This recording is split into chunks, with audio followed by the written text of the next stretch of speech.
Bus విషయంలో చాలా వీడియోలు చేసినాం. ఎందుకంటే ఇవి ఫ్రీ బస్సు ఇవ్వడం అనేది ఇదేమీ నెగెటివ్‌గా చూడలేను గానీ, ఈ ఫ్రీ బస్సు విషయంలో కొన్ని కండిషన్స్ లేకపోవడం వల్ల తెలంగాణలో కూడా చూసినాం. ఆడోళ్ళు జుట్లు జుట్లు పట్టుకొని కొట్టుకున్నారు. ఎందుకంటే బస్సు ఆక్యుపెన్సీ కూడా పెరిగింది ఫ్రీగా పోవడానికి. ఎందుకంటే ఎక్కడికి వెళ్ళినా కూడా మహిళలకు ఏం టికెట్ లేదు కదా. గతంలో ఇప్పుడు టీచర్స్ ఉంటారు, 100 కిలోమీటర్లు ట్రావెల్ చేసే వాళ్ళు, 50 కిలోమీటర్లు కూడా ట్రావెల్ చేసేవారు. కార్లలో కార్ డ్రైవర్ను పెట్టుకొని కూడా ట్రావెల్ చేసిన వాళ్ళు ఈరోజు ఈ ఫ్రీ బస్ పుణ్యం అంటే ఏం చేసిరంటే, అక్కడ కార్ని ఇంట్లోనే పెట్టేసి దానికి ఒక కవర్ కప్పేసి ఉన్న డ్రైవర్ని వీకేసి కూడా వీళ్ళు అంటే లక్షల జీతాలు వచ్చేటోళ్ళు కూడా ట్రావెల్ చేస్తున్నారు. ఇక మిగతా వాళ్ళు గుళ్ళో గోపురాలు ఆఖరికి కూరగాయలు కొనుక్కున్న అందరూ కాదు, కొందరు సంగతి చెప్తున్నా. ఏది ఏమైతుంది, ఫ్రీ బస్సు పుణ్యమా అంటూ ఆక్యుపెన్సీ పెరిగింది. దాంట్లో ఏమైంది, పాపం మగవాళ్ళకేం సీటు దొరకట్లేవు, కానీ డబ్బులు పెట్టి టికెట్ వాళ్ళు కొనుక్కోవాలి.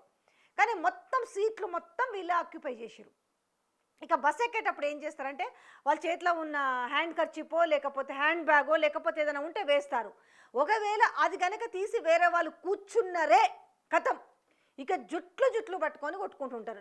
మీకు గతంలో కూడా నేను ఆ వీడియోలు పెట్టినా. మళ్ళీ ఇప్పుడు మీకు చెప్తున్నది ఏంది, ఇది తెలంగాణ వరకే పరిమితం కాలేదు, ఏపీలో కూడా అదే పరిస్థితి. ఒకసారి మీరు కింద వీడియో చూడండి, మీకు అర్థమవుతుంది.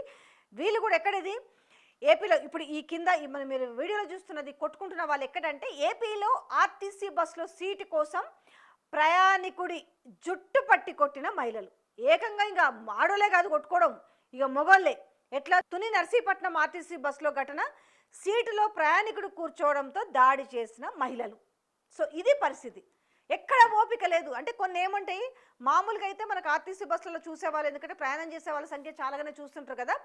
మహిళలకు కేటాయించిన సీట్లలో మహిళలను కూర్చోవాలి, వికలాంగులకు కేటాయించినది వికలాంగులు, వృద్ధులకు కేటాయించిన వృద్ధులే.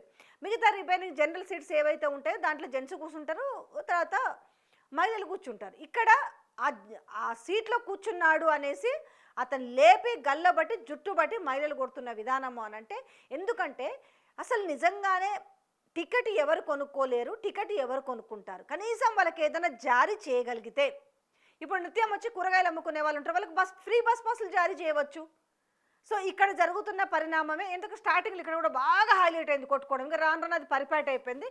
ఇప్పుడు మళ్ళీ ఇవి కొత్తగా ఏమవుతుందంటే, కొంచెం మొన్ననే కదా ఏపీలో ఫ్రీ బస్సులు ఇంట్రడ్యూస్ చేసి, దాంతో ఇప్పుడు కొత్తగా అనిపిస్తుంది కొట్టుకుంటున్న విధానం. దట్టు ఇక ఒక మొగాడిని పెట్టి జుట్టు బట్టి గల్లాలు బట్టి ఆడోళ్ళు కొడుతున్న విధానం అనేది ఏమైందంటే బాగా వైరల్ అవుతున్న వీడియో ఇది.